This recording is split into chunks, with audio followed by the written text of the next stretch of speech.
Hello mga buddies! Ayan for today's video, ayan, magluluto ako ng breakfast tray bread with cheese. Ayan.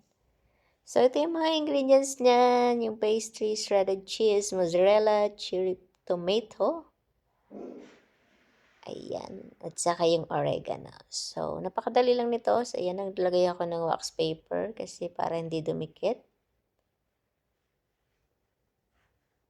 Ayan. So, gagawa tayo ng dalawang bake.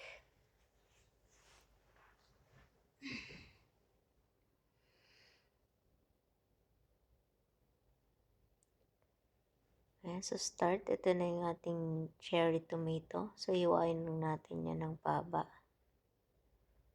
Ayan, so bali tatlong hiwa lang yung cherry tomato.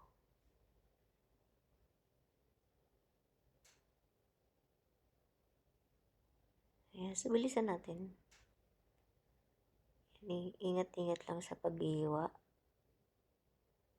Ayan.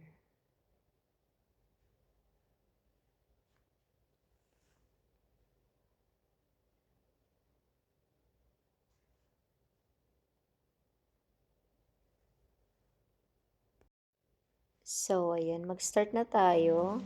Kuha tayo ng isang piece. Ayan, napakadali lang nitong paggawa ng pastry.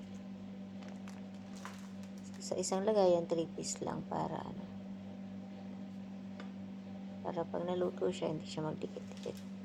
So, unahin natin lalagyan ng mozzarella cheese. Ayan. Slide yung paglalagay. Ayan.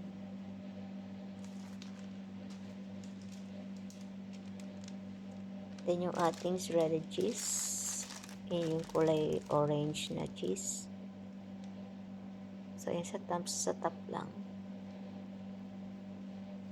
So, ayusin para yun yung pinakapalaman sa loob. Then, i-fold lang yun ng 2.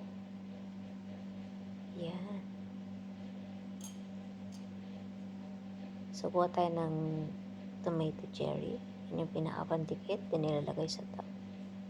So, this is so easy. So, tuloy-tuloy lang sa paggagawa. Same process. Yan ang cheese. At shredded cheese. I-fold. Ayan.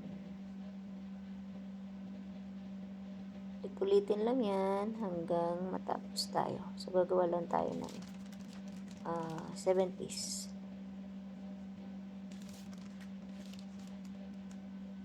So, yan, okay na to.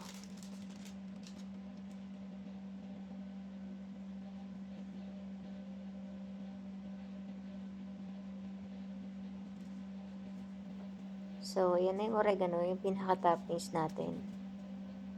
Lagyan lang natin sa top. So, ayan, paulit-ulit lang yung gagawin natin. Madali lang. Ayan na, okay na yung 3 piece. So, the rest, sa isang lagayan naman. Ayan, bilisan lang. Mabilis lang to. Isang design lang tong gagawin natin.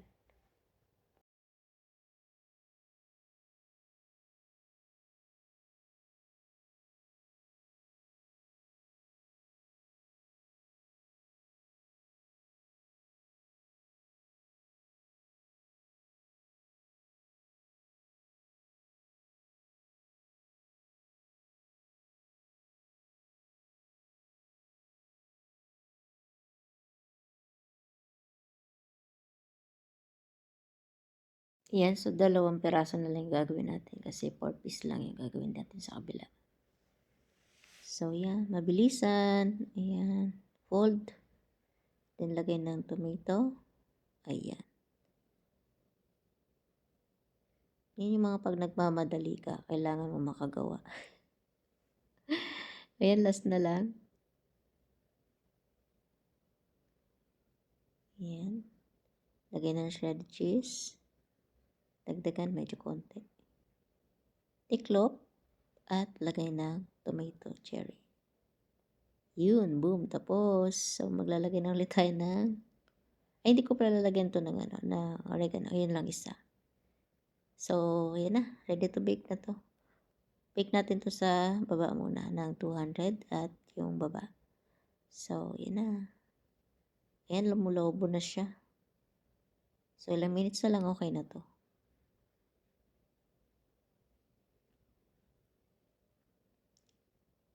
So, yan. Bilangin mo natin mga 5 minutes na lang. Luto na tong ating pastry. So, tatap naman natin.